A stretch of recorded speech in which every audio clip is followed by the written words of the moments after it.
Buenas noches, queridos amigos, bienvenidos a una entrevista especial en directo, y esta noche nos va a acompañar nuestro querido Edu para llevar la batuta con dos invitados que él consiguió. Y en primerísimo lugar tenemos al guitarrista de Estados Unidos, TONY CAMPONOVO, que aquí está backstage y vamos a entrar en un momento más, y estamos esperando que se incorpore el guitarrista guatemalteco Hedras Ramos. Como pueden ver en nuestro banner, vamos a hablar sobre VOX Day, la presentación. Ellos vienen a México, ya están en México para presentarse con este espectáculo lleno de guitarra, y además nos van a hablar, como siempre, de guitarra, de su técnica, de su equipo, de todo lo que nos gusta. Entonces, pues quiero darles la bienvenida a todos ustedes, buenas noches a todos. Hoy es martes, es una edición especial, estamos precisamente para tener esta entrevista especial. Así que sin más preámbulo, voy a dar lugar, voy a mantenerme en los controles para dejar que mi querido Edu, ¿cómo estás, Edu? Buenas noches. Hola Santi, buenas noches y buenas noches a todos. Pues esperemos vaya conectándose la gente, la banda, nuestros amigos de siempre que nos acompañan en estas transmisiones. Hoy, como dices, es una transmisión especial en martes y pues Claro. Es una ocasión especial, ¿no? Por la gente que tenemos invitada el día de hoy. Exactamente. Y yo creo que ya la gente está corriendo la voz, la gente sabe, ya lo anunciamos. Así que, sin más preámbulo, te agradezco muchísimo que tú lleves la batuta, mi querido Edu. Además, te vas a sentir muy a gusto con ellos. Ya está Edras ahí en backstage. Ah, perfecto. Así que ya están los dos. Pues tú me dices, ya los ponemos a cuadro. Pues como tú quieras, Santi. Es que ahora sí, antes de que entren ellos a cuadro, solo ahora sí hacer como una mención de este caso, de esta transmisión, ¿no? Yo a Tony lo conocí hace unos años, trabajando yo en Yamaha, tuve la oportunidad de ir un par de años a entrenamiento a las instalaciones de Line 6 en California, y Tony trabajaba como especialista de Line 6, ahí lo conocí. Y cuando me dijo, no, me preguntó, voy a ir a México, ¿tú vives allá? Yo, pues sí, aquí estoy, no, pues voy a ir a tocar con una banda que se llama VOX Day, pero como que él pensaba que la banda era de acá, de México, yo así de, pues no me suena. Y ya cuando me puse a buscar, me dio el nombre de Hedras, me meto a buscar, me meto a ver la página de la banda, porque Tony no tenía todavía el cartel del evento. Entonces, me puse yo fui el stalker que se metió a buscar la información, porque le dije, pues mándame la info y cuando la tengas, pues ahora sí que, pues lo compartimos, vemos qué hacemos. Y luego se me prendió el foco y dije, pues le voy a decir a Santi a ver si hacemos algo. Pero yo cuando me puse de stalker a ver las redes de Hedras, vi que te tenía de contacto. Entonces fue cuando te pregunté, oye, ¿tú conoces a Hedras? Y me dijo, sí, Santi, me dijiste, sí lo conozco, a ella, a su papá. Y ya, y pues dije, fue cuando te comenté, pues viene mi amigo Tony con Hedras, viene en su banda VOX Day, bla, bla, bla, bla, bla, y pues se armó este numerito, ¿no? Sí, y además es un honor tenerlos, es un privilegio, son guitarristas extraordinarios, te felicito por la sugerencia, la idea, y ¿a quién te parece que pasemos primero? ¿A Tony primero para saludarlo e inmediatamente después a Edra? Ok. Va, entonces damos la bienvenida a Tony Camponovo. Welcome. Hola, Tony. Hello, friends. Thank you guys for having me. Lo siento, mi español es muy malo, so I apologize for that. But I'm so happy to be talking to you guys. Thank you for having me. No problem, man. It's an honor for us. It's a pleasure for us to have you here and to see you and talk again with you. It's been a long time, a few years since we met the last time. I think you said it was maybe 7 years since we saw each other in person. Maybe 6 or 7 years. Maybe. Yeah. And then COVID happened, and didn't see anybody in person. So It brings back good memories, man. It's good to see you. And Yeah, it's good to be here. It's awesome. Thank you very much. thanks a And lot. let's bring in Hedras Ramos, who's also waiting in backstage. Hedras, buenas noches. Welcome. Hola, ¿me escuchan o no? Te escuchamos perfectamente. Ah, Bienvenido. Qué gusto, qué honor. Eh, Voy a dejar que sea el buen Edu el que lleve la batuta, el que lleve la mano. Edu, si te parece entonces, por cortesía con Tony, desarrollamos toda la plática en inglés. Ok. Incluso Edras, Edras, tú estás en Los Ángeles, ¿no? Así que no tienes ningún problema con el inglés. yo ahorita estoy en el espacio, si se dan cuenta. Ok, Estoy en Dallas. Hace ¿qué? Como tres años que me mudé a Texas. ok, Ok. perfecto. So we were saying, Tony, that as a courtesy and to ease things, we will conduct this interview and this chat in English, so you can understand everything. And Edu, depending on the interaction with the live chat and the audience, will translate as needed. That's so good. Thank you so much. Ok, man. Okay. So, hola, So- Hedras. Buenas noches. Mucho gusto. Buenas noches. ¿Qué tal? Mucho gusto. ¿Cómo están? Bien, bien, bien. Okay, very well. I'll be in the controls Backstage. of this live stream backstage. So I leave you both in the good hands of Edu, and I'll be watching and I'll be screening the live chat and everything backstage. Thank you very much and best of luck. Have a very nice live stream. Thank you. All right. Well, welcome, my friends, and let's just start with this program. I would like to know how you guys met. ¿Cómo se conocieron? How you guys met before? Because I know Tony from a few years ago, and I didn't have the honor to meet you before, Edras, but I'm curious about how you guys met. You want my take or shall I let Hedras? Do you want to speak first? Yeah, I think it was like 1997, and we were like on tour, and we met in France, and then Tony came up to me and he was like, "Hey, I want to learn the melodic minor," and I was like, "Oh, man, it's too expensive, man. Melodic minor is way too expensive." Yeah. That's my take, and it's false. That's not the Okay. truth. But I will have Tony to say the truth. You know. I can tell you how I think we met. It probably has something to do with Line 6 or Yamaha, but maybe in a roundabout way. I found him. I mean, we became friends through social media. So Right. I discovered him years ago, just following different guitar players, and I always had I think I was a fan of his. Come on, bro. I mean, before we knew each other, I was a fan of your playing, bro. So it's no shame in it. You admire some players, and the funny thing is he reminded me of myself in a way, not because we really play the same, but I could tell that we had similar influences, Right. musical influences, and so we gravitate to a lot of the same music. So that just led me to check him out, and then I think I actually started a conversation with him a few years ago, just asking him what he used, what sort of processors he used, and then we just kind of kept in touch through social media, and then a couple of years ago, I found out he moved to Texas. Right. And I was living in Tennessee, in Nashville at the time, and I was thinking, I can't believe he moved to Texas, and I left Texas. I was thinking I should move back to Texas. So he called me up and asked me to work with him to help, be involved in a project he was working on.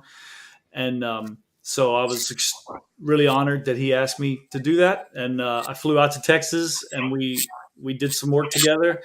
And then just kind of I met his family. His family is great people, and they treated me like family too. So we just became friends, and we've stayed in touch. And now I live back in Texas. I moved back to Texas last year. So now we've had the chance to play together, do some live stuff together in front of real people. So it's been a lot of fun, very challenging to play with another guitar player of that level. But it's strange now because we're just friends, and I consider him, a good friend, a musical friend. And I don't remember if we met. I mean, if the first time we met in person was in NAMM or was here in Texas for the shooting of those 2 videos, man. That's what I don't remember. No, it was the videos, because I saw you at NAMM years ago before we knew each other. I saw you playing with Tom Quayle, and I was like, "Oh, that's that dude," and because I recognized him, and I was watching him shred, and I was like, "Oh, cool!" But I didn't have a chance to speak because, Ed, as you know, man, the NAMM show is so busy. You don't have time. You don't have time for anything. So, so I'm really glad that we got a chance to meet later on in life and become acquaintances and do some work together and become friends. So, good stuff. That's right. So I never knew that time that I met you at the Line 6 headquarters a couple of years ago. Mm-hmm. At that time, you live in Tennessee? No. In Nashville? I lived in Texas then. All right. I was only in Tennessee for about 3 years. So I moved out there during COVID, during the lockdowns. So it was a very strange time to move, and a very challenging time. And then it was only about 3 years later that I moved back. So I've moved across the country and back since I saw you. Okay. And it's the same with you. We've just kept in touch through social media all this time, So yeah, I remember watching all those live transmissions from Line 6 of you, all the product specialists showing Helix and stuff like that, and I said, "Oh, that's Tony. Hi, Tony. How are you?" Yeah. So that was fun. That's the only reason I know how to do what we're doing right now. Yes. We all learn a lot from working live and stuff like that. Yeah, totally. So cool. So we have some people say hello. Luis Arturo. Hola, Luis Arturo, Julio, Juan. They all say hello to Tony and Hedras. So that's cool. Hola. And Hedras, can you tell us something about this first visit to Mexico? Yeah, so I've been to Mexico before. Actually, the first time I went there, it was to do a bunch of clinics with chord guitars. I think this was like I don't remember exactly, like maybe around 2015, something like that, maybe 14, I don't remember. But I went to the city, and then I went to another city in the north, another state. I forgot the name of this state in Mexico. Maybe it's like Monterrey? It's not Monterrey. It's near that. It's something like forgot, man. I'm sorry. Okay. I'm There's so many cities: Hermosillo, Sinaloa, Tijuana, Oaxaca. No, it's similar to like Guadalajara, pero I'm not sure if it's that. It's most like Chihuahua. That was the place. Okay, yeah. So that was the place I went there. So we did two dates, one in Mexico, one in Chihuahua. So when I played in Mexico City, Cesar Huesca came to jam, and that was cool. That was in this big store called Casa Bear Camp. That was pretty nice. Good times. I love Mexican food. That's my favorite, like tacos, like big fan. Yeah, so we all love tacos. that's my jam right there. So yeah, but this time we come in to play with Vox Day, which is this legendary. It's my dad's band. He was one of the founders, and he recorded like 2 albums with them, and he was like the lead guitar player for them. And we did a couple of shows. The band broke up like a long time ago. They were big in the 90s, and so they broke up. This Christian band, and so they have like a reunion, like after like I don't know, like 15 years or something, and they did this huge reunion in El Salvador like a couple of years ago, and that's where they filmed this DVD that it's available on YouTube, and it's super big, and it's almost like 500,000 views, and it was a great time, and so my dad got me to play with them. He was like, "Hey, come and play some leads," and that's how it started. So for this time that we're gonna play in Mexico as a band for first time with this project Vox Day, unfortunately my dad's not gonna be there because he has to stay here in the U.S. for some errands he has to run, and so that's why the whole thing came under my shoulders, and he was like, "Okay, we need a second player," and we thought of Tony, and this is gonna be cool because sometimes with my dad, I cannot like put all the meat. We have this saying in Spanish that put all the meat in toda la carne al asador. carne asador, because I have to take care of my dad, but with this time I can do it with Tony because he's such a high skilled player that we can just express ourselves completely, like to any level we want. So I'm looking forward to this because that's going to be really fun, and the show is going to be super cool. So anybody that is looking at this in Mexico, please don't miss this show. This is going to be this week on Saturday. Saturday, the 21st, right? Let me see. 20th. On 20, April 20. That's the one, yes. So this Saturday 20th, we're playing some good old rock and roll. It's going to be fun. Yeah. Here's a comment from Luis Arturo. He says, "How old are you, Hedras?" I'm 32 right now. 32, 32 años. 32. Javier Toaza, saludos desde Ecuador. Cheers from Ecuador. Saludos. Hay que ir a Ecuador también. Hace falta. Sí, well, as I said before, I know Tony from a few years ago, and I always think of Tony that he's such an amazing guitar player. And Tony told me Hedras is a monster guitar player. So I said, what are we talking about? Tony is saying that Hedras is... He was lying. Yeah, so he was being kind. As I said before, I didn't have the honor to meet you before, but I have checked some of the clips that the band have on Instagram, and it's great. The music is amazing. I can say that the music is absolutely stunning. It's mind blowing, and all I can say to our audience is, vayan a ver este show. People must go to see this show, And what do you expect from this show in Mexico? Is this the only show this time in Mexico? Yeah, for this project, Vox Day, because let me tell a little bit more about it. Like Vox Day is not my band, it was my dad's band. Yeah, and it's not my original music, which is completely different. It's neither Tony's original music, or a project of us. Like we just happen to be guitar players that are going to perform these classics, that are very well known by Christian people and people that are followers of this band. But the material is very it's very guitar oriented. Yes. Yeah. So it's very heavy on guitars, and there's a lot of solos. There is a lot of action with guitars, a lot of cool riffs and arrangements. So that's the cool thing about it. And And I think we are preparing a couple of extra secret little things that we're gonna throw in there with Tony, which is gonna be a lot of fun. And yeah, we just have this date for now.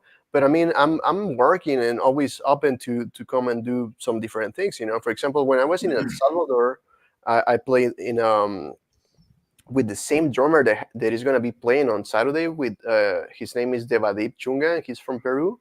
So this same guy played with me in the jazz festival in El Salvador, and also in Guatemala. So I mean, I think eventually we're going to come down with Tony and just perform more of our original stuff, or more of the fusion jazz side or progressive metal stuff that we like. So I think it's going to happen in time, but for now, this is the only date. So don't miss it, guys. It's going to be fun. Yeah. So from the clips I check on Instagram from Box Day, they, on most of the clips, they have a huge production, screens, stuff like that, a big stage. For how long this is usual for this band, for Box Day? Yeah, so since the reunion that happened in El Salvador, that was filmed, like every gig, it's been big, Like then we went to Guatemala and did the first concert in Guatemala after, like, I don't know, 20 years or something, All right. And it was big. It was in this huge theater, big venue, with LED walls, lights, and everything. So the production has always been big and impressive, and it's a good time, But also, it's remarkable that it's a Christian band, So there is a lot of positive and important message in the lyrics, about and yeah, and I grew up listening to it, So there is like a special attachment. And after I had the chance to play it with my dad, it's even more meaningful, Because if you check out the live, the last version in El Salvador, that was me and my dad playing completely live, like no overdubs or no backing tracks. Like everything was just real instruments. Right. Yeah, it's always fun.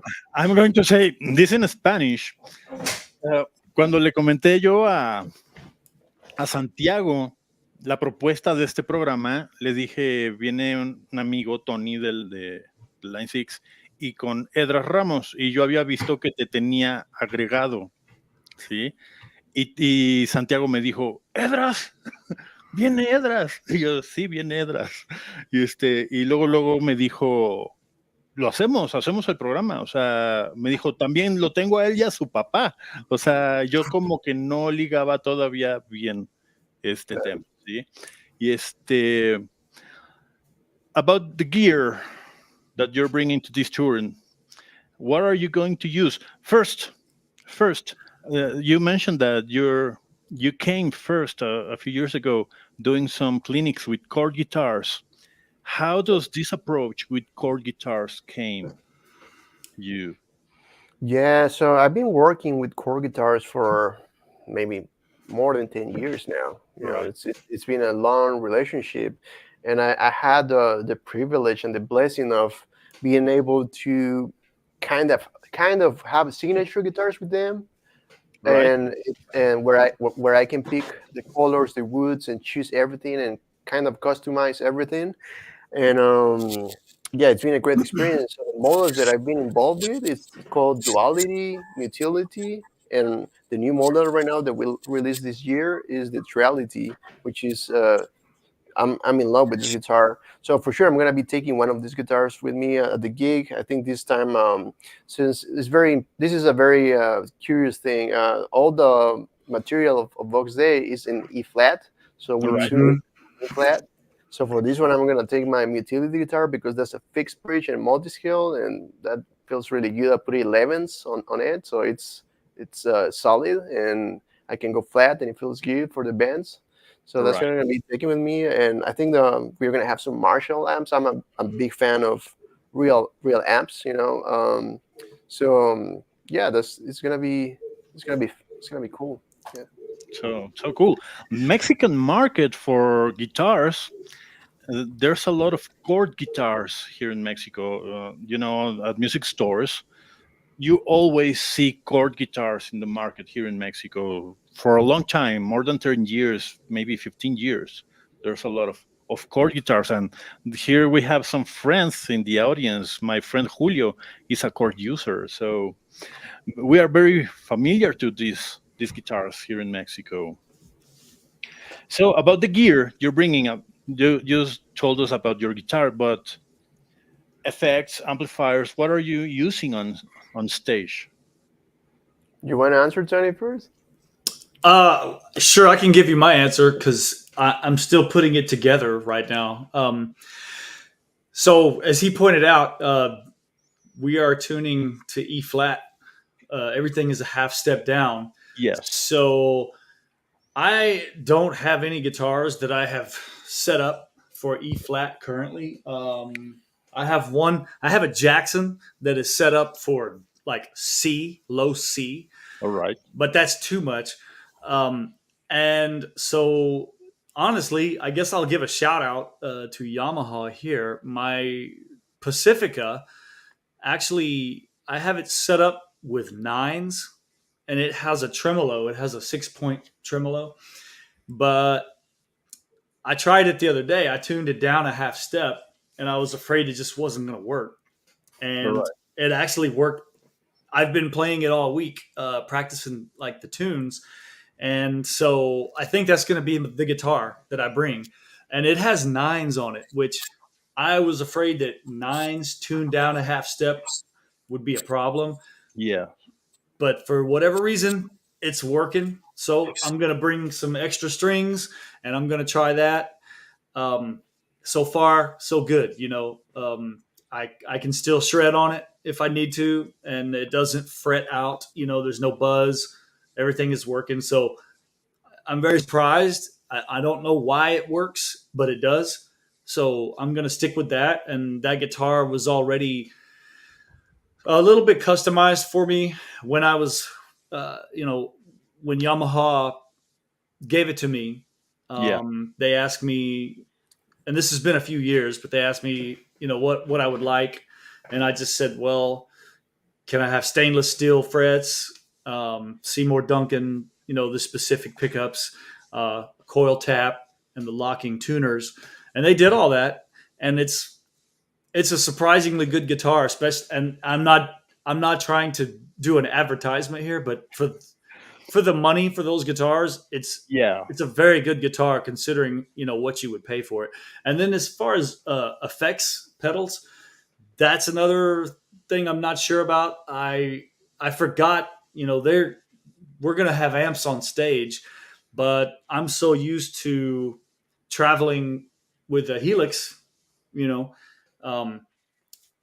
I basically set up 2 patches for the gig, a heavy dirty patch and a clean patch, right, on the HX Stomp XL, because it has the extra foot switches, so you get a little more control, and had some great patches going. And then Hedras just told me tonight, well, he's going to use an amp, and I'm thinking, well, if he uses an amp, I'm going to use an amp too. So, so what I probably will do is just may bring the HX effects, which for those people that aren't familiar with that, it's basically all of the effects from the Helix. No amps, just effects. No amps, just the effects. And I actually have a preset in it already set up for the 4-cable method, so that you can put your delay and reverb post through your effects loop in the amp, and then your distortion can hit the front of the amp. And I've used it on a few gigs. It sounds really good. So I'll probably bring that just because it's so easy, and when you're traveling, you just want something that's easy to use. So I'll probably do that. And if not, then I'll just end up bringing like a distortion pedal or something. But I'll probably do HX effects and then my Pacifica. Yeah. And maybe I can hang with this guy, but I don't know. It's pretty hard. I could offer some of my guitars, because I used to tune my guitars half step down, but I use 7-string guitars. Oh, okay. I have one 7-string guitar, but if I'm not used to you know, when you go from 6 to 7, it feels very awkward for the first time, and and I don't know if I'd be I don't know if I could do it. It might be kind of hard, but that's very interesting that you say that. That's I'm very curious now that you have mentioned that. So I don't know, man. I may have to call you. Maybe a last minute emergency where I need to borrow a guitar from you. A backup, maybe a backup. Yeah, maybe so. That's cool. You can choose. So Yeah. right. So and you, Edras, apart from your chord guitars, what are you using? For this type of music, I really rely on the tone of amps. Like last time, we use just Marshall heads. You know, like it's not because I want them; it's just because that's why they put. You know, so but they put usually like the what is it like the 900 JCM, like that's the and I just put some delay and reverb and the FX loop, and that's it. That's the tone right there. You know, I just crank it up with mids, and that's the way to go, you know. But I was thinking that since Tony's gonna use amps, it's a little bit unfair from him to play with 9s while I'm gonna be playing with 11s. That's not gonna be that's gonna be fine, man. With 11s too, man. We should make an arrangement, you know.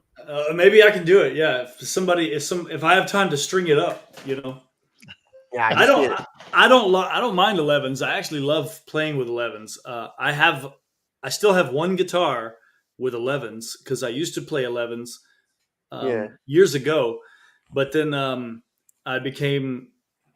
I got self-conscious that maybe I wasn't able to play as fast as I possibly could with the 11s. So I went back to 10s, and then I went to 9s, and now I've just got different strings on all of my guitars. I have 10s on some. I've got 12s on I've got a PRS. Wow. But I use it for jazz, just playing jazz, like clean stuff. Yes. I don't do bends with it or anything. But you know, a guitar that's set up good, I don't think string gauge. I don't think it's as important as we think it is. I've played a Les Paul with like 12s or 13s once, and it was set up really good. And I could totally shred on it. You know, it just felt great. I was like, I can't believe that I'm able to play on these heavy strings. So I think the setup is more important than the string gauge. So that's my excuse anyway. If Hedras, man, it's not that hard, but at the time you made a band, that's when your finger screams. But, yeah, possibly so. Yeah. Here's a question from one of our friends, Ariane. She wants to know, how is the writing process for you, creating music, the creative process to create a song? How does each one of you work this process? I'll let Hedras go first on that. It depends. It's during the years it changes, and there's so many things that come into the play when it comes to that. I feel like there is one thing that repeats itself a lot of times. It's when you are inspired by something you discover on the guitar, you know, like a riff or like a chord progression or a melody, that automatically just allows you, or is the spark, you know, to start a song or a composition, something like that. Another thing that happens to me often is also when I want to imagine something or I have an idea. So an idea is very, very powerful. Like, let's say, like, you have this idea of, okay, I like Thundercat, I like this song, but I love this, let me think of something like Meshuggah thing. Just random stuff. So then you have an idea that, okay, I love these two elements, and somehow I want to create something that has both of these elements, and hopefully it's going to be musical, you know. And so that's another approach that has happened to me before, you know. Maybe not with those two exact examples, but, you know, something like that, you know. And the third one that happens to me very often too is just when I have a very strong feeling, you know, which is it's very natural, you know, when you're depressed or sad and you just want to hear something that comforts you, or or something like that. You know, when it's something is about feelings, you know. And there's a fourth one that I should tell, which is once. And actually, I'm about to release a new album this year, by the way. And Tony, it's in one of the in two of the videos for this album, so this is gonna be cool. And one of the songs, I remember that I had a dream where I hear a melody, and I heard it like super clear. And when I woke up, I was hearing this melody because I had just had this dream, which is weird because usually dreams you don't have a noise in the dreams. You don't have like you don't hear anything. It's just visuals, you know. But for a reason, I had this hearing thing on one of my dreams like long time ago, and I used the melody to create one of these songs, you know. So it's many things, you know, but those are like three main things that I've noticed that starts the creative process for me, you know. So yeah. Yes. And maybe I don't want to answer this for you, but with all the technology right now, when we are playing with Pro Tools, or the ideas change from 1 minute to another. So it's there's a lot of freedom right now for the creative process. How about you, Tony? Well, I would say kind of like what he said. There's different dynamics to how you write something. I don't think my writing process is streamlined as well as his. He just writes a ton more than I do, which is I admire that a lot. But for me, I discovered that it was easier for me to write based on rhythmic ideas. So a lot of times I just have a rhythm, like a beat, a drum beat in my head that I think is cool. Maybe some kind of compound meter, because I really like odd meter rhythms and stuff, kind of like what he said, like about Meshuggah or anything like that. And so I find it easier to be creative if I force myself to build a riff on top of a specific rhythmic idea, because I guess the rhythm is the skeleton anyway of the music. And when everything is, personally for me, when everything is in four, which most music is, traditional music is in, American music is in four, and I just have trouble being creative. I feel like, so, or I have a tendency to overthink it. So I'll just come up with a rhythm that's already overthinking, and then I feel like I have trouble overthinking something that's already complex. So I just try to build something inside of it. Or like he said, sometimes it's not, sometimes it's just something that you already have in your head. Or, I wrote a song last year, a tune that I released called Laptop. And I basically wrote that song thinking, I think too much when I try to write. So I'm just going to write a song based on things that I play every time I pick up the guitar. Like when I first pick up a guitar and just start playing my natural stuff. So I basically strung a bunch of riffs together that are natural for me anyway, and let the song just completely flow. And personally for me, it was like a really easy song to write because I just wrote it based on how I play. I don't know if that makes sense or not, but and it was great because I just said, well, I'm not going to worry about what this person thinks about it or this. I'm just going to play what I would do. And it turned out to be an easy tune to write, and it turned out really good, and I've probably had dreams before too, where I heard something like he said, but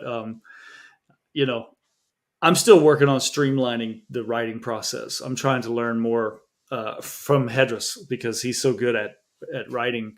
So that's another thing I admire. What's that?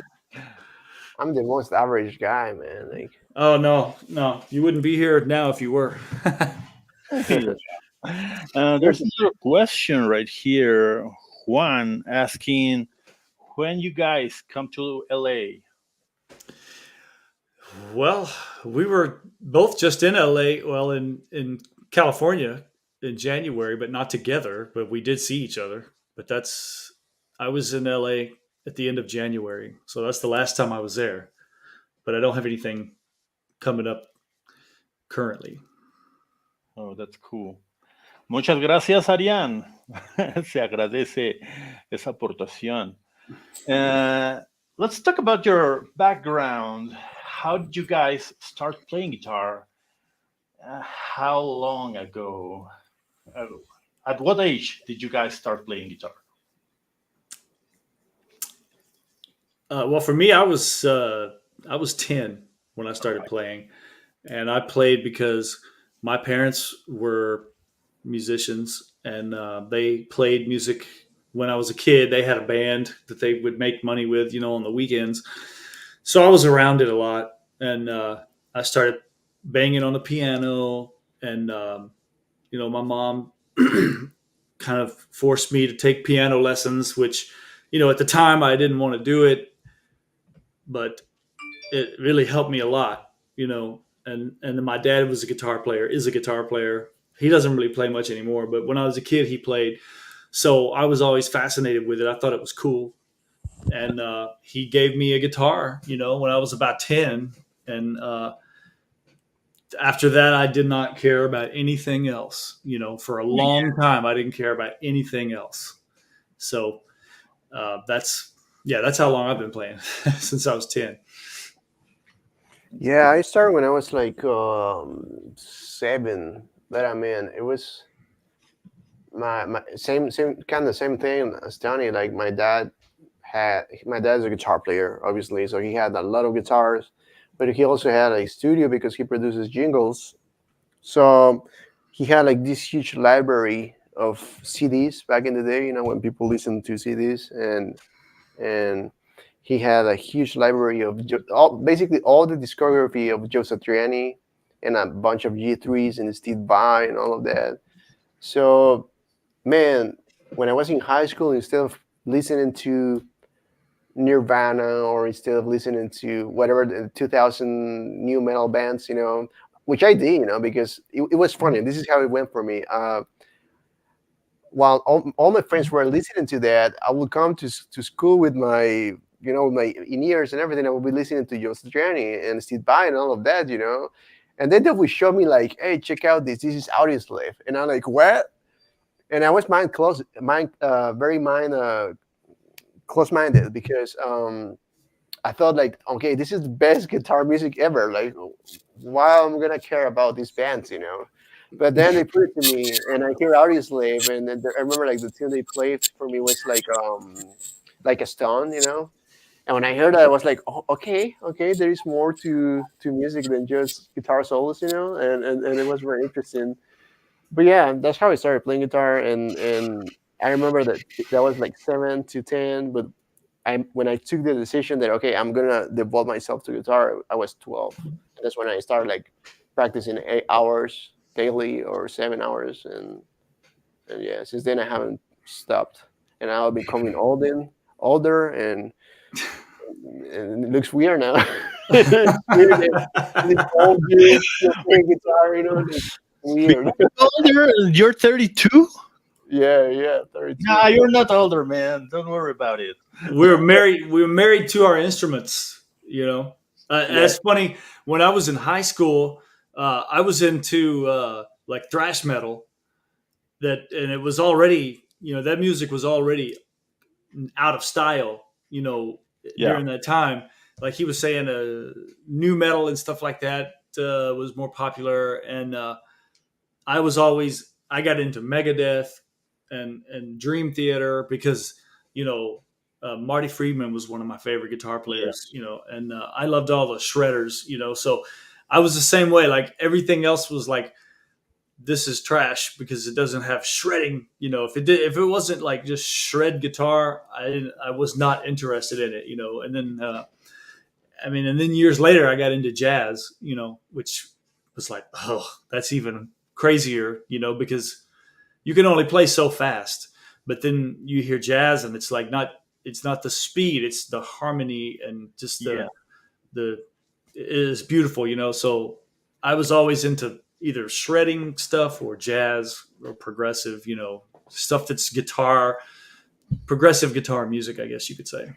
Yeah, I always see you much more in like in the style of Alan Holdsworth, you know. Well, that's nice of you to say. Yeah, no, because I heard a lot of your music right now, and I heard how you managed to work on your solos, and how you manage the modes, your chord progressions, and how do you change all from one point to another voice, say like that.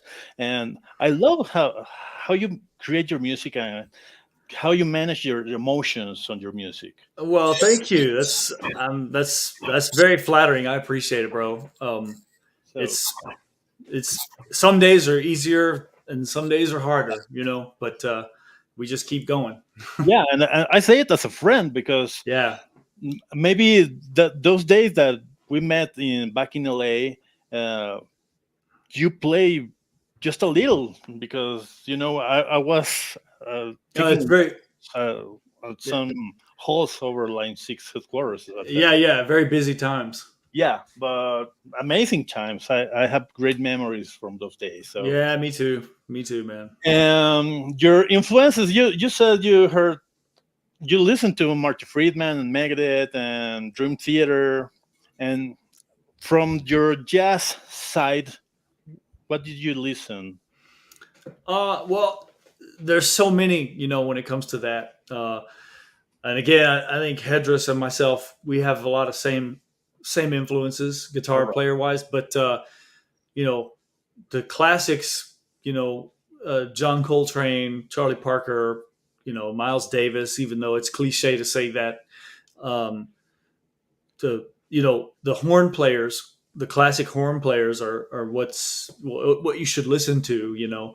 But newer artists like guitar players, you know, Kurt Rosenwinkel is the greatest to me, and then Lage Lund, I think he's Norwegian, but Lage Lund is a great one.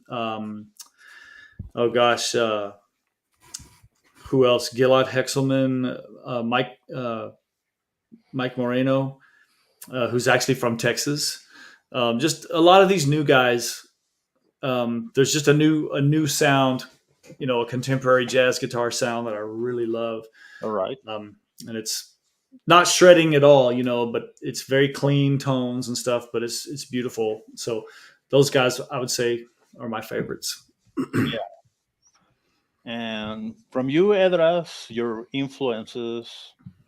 Yeah, so I started with Satriani, Steve Vai, Petrucci, like the shred OGs, you know, like Malmsteen, Paul Gilbert, all of those guys. Yes. And then I discovered jazz, like he said, you know, which is, man, it's the same story, right? It's funny. Same story, traveling different bodies, you know, it's weird. Different countries, same.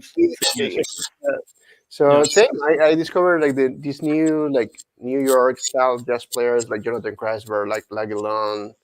There's one of my favorites is Charles Altura.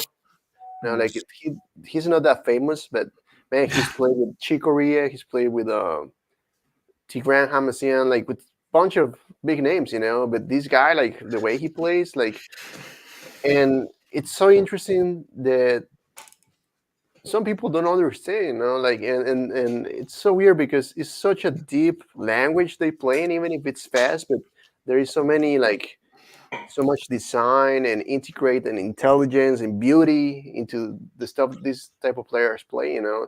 So I'm a fan of that, you know. And it's weird for me because I have this heavy sound, you know. If you listen to my music, like the progressive stuff, my solos, I try to incorporate what I learned from these languages that these people is playing, you know.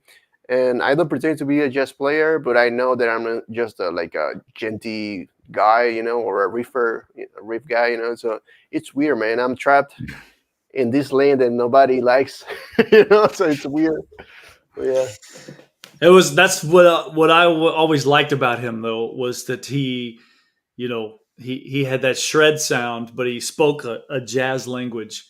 Yes. And those are, to me, those are the scariest players, because it's like, okay, physically they have this crazy physical ability, but then harmonically also they're it's just too much. It's too much when you hear somebody like that. So that's why I had already gravitated to his playing, years ago before we met, because I heard that sound and I really loved it.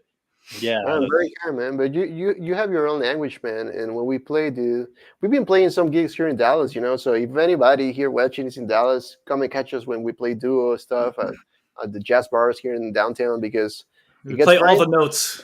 Oh man, we don't forget anything. Like we play everything. All the notes. I play with you, man. Like you have the same thing, same condition. You have the chop. You play it. You have the capacity, to go whenever you want, and you still have beautiful language, and still there is beauty, So man. Yeah, but it's what's different. I don't know how to say this, but he doesn't. He when we play together, like he said, we play a lot of notes. We go for it, because it's improvisational music, and it's made for that, and we have a good time. But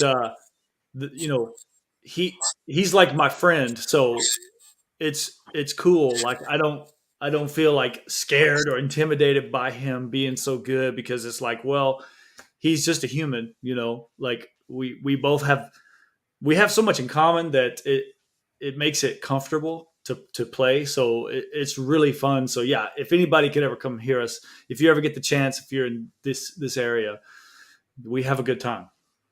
Yeah, I understand that, and it's amazing that you guys have the same language. A friend of mine, an amazing bass player, he used to say, music is a language, and if you want to speak that language, you have to learn it.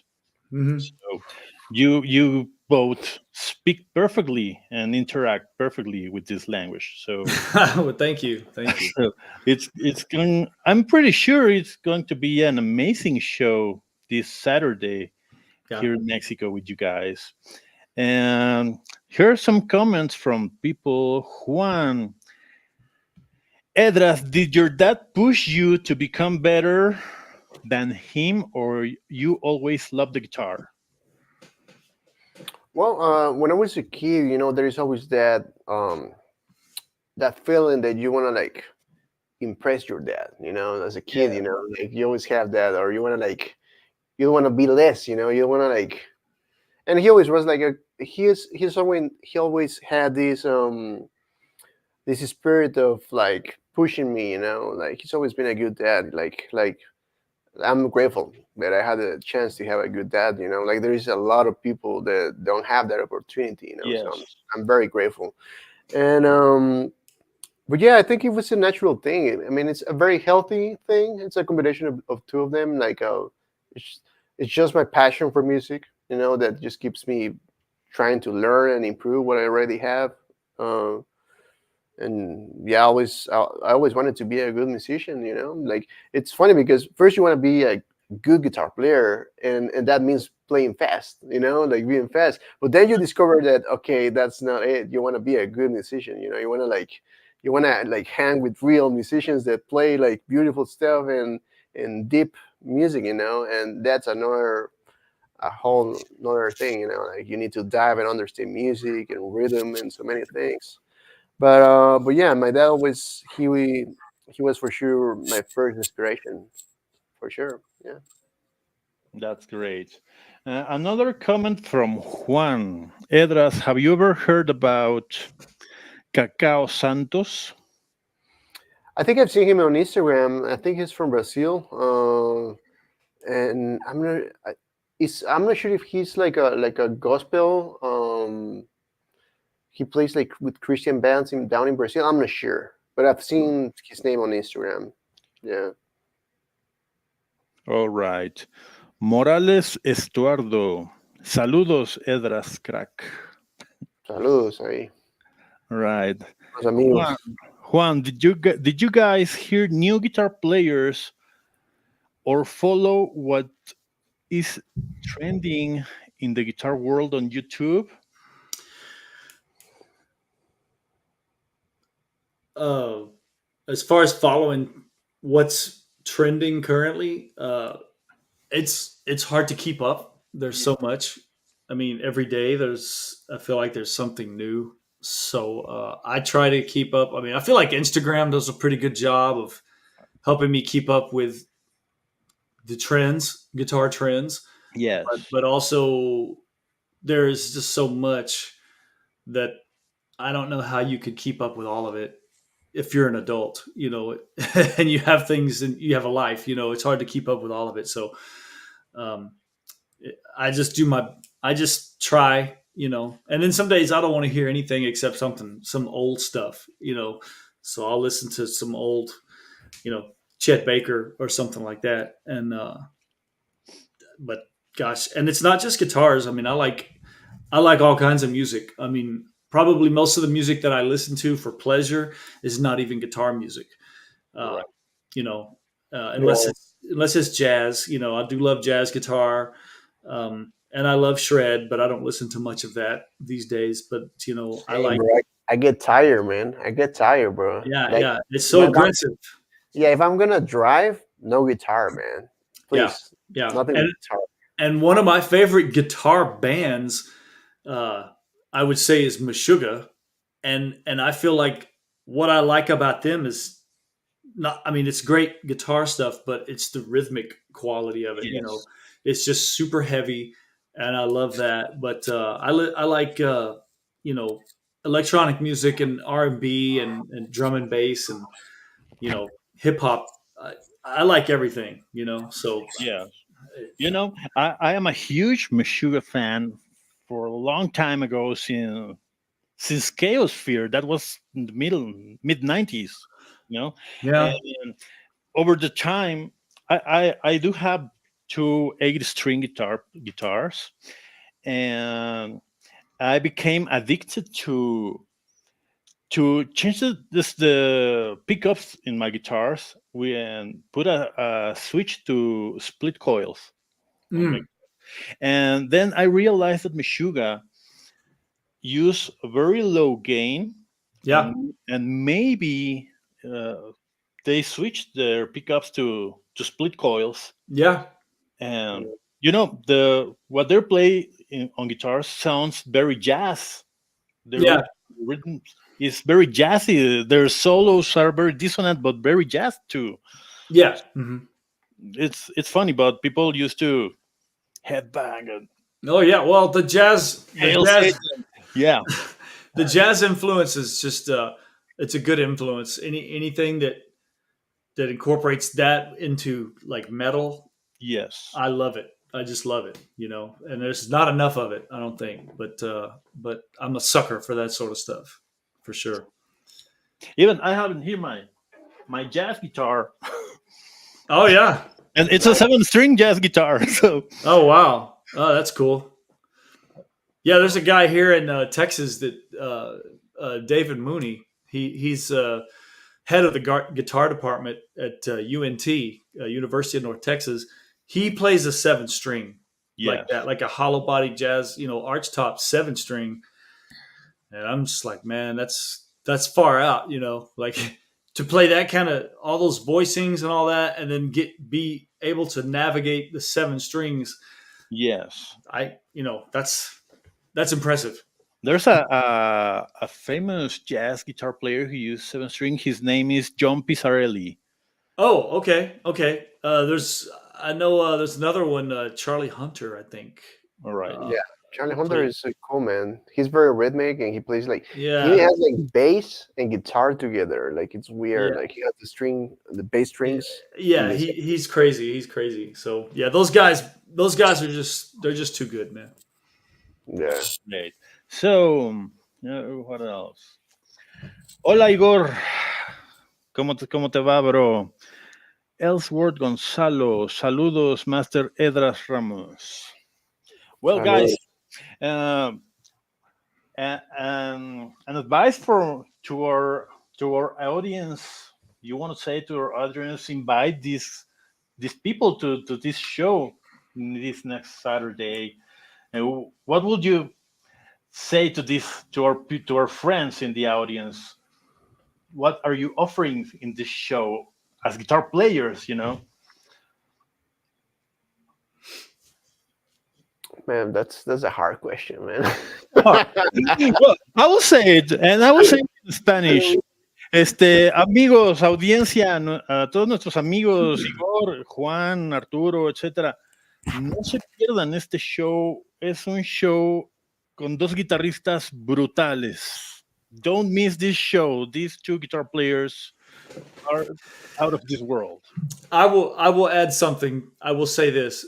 When you say what do we offer from this show as guitar players? Yes. Okay. So the show itself is not about guitar. Yeah. Guitar is a huge part of it, though. So I would say to other guitar players, what we're going to try to do is bring our skills to the table and make the music as good as we can make it, and not make it about us, but make it about the whole, you know. And of course there will be a lot of great guitar, and I mean this guy's going to be shredding a lot, I know, and I probably will shred a little bit too, and we're going to and we're going to try to make the music good, you know. And Yeah. that's what young guitar players, that's like the last thing we learn, is it's not always about the guitar, it's about the music. Because if you don't like the music, you're not going to listen for the guitar solo, you're going to turn it off. So we're going to try to make the music good. Yes. And then hopefully our skills will make the whole thing better. Yeah. Bueno, amigos, como me comenta Tony, ellos como guitarristas lo que están ofreciendo es complementar un show. La banda se llama VOX DEI. Ahora sí que está en el flyer. Cuando terminen la transmisión van a poder ver el flyer. Ahí viene VOX DEI y ellos están aportando, digo, es un ahora sí, corrígeme, Hedras, la música va bajo un contexto cristiano.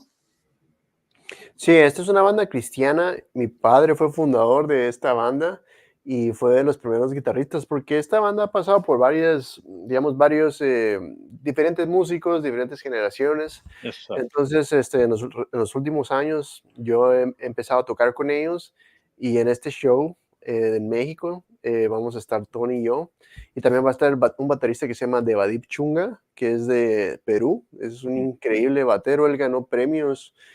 Había un concurso bien famoso donde grandes personalidades de la batería eran los jueces, como Virgil Donati, Thomas Lang, eran jueces. Y chamaco.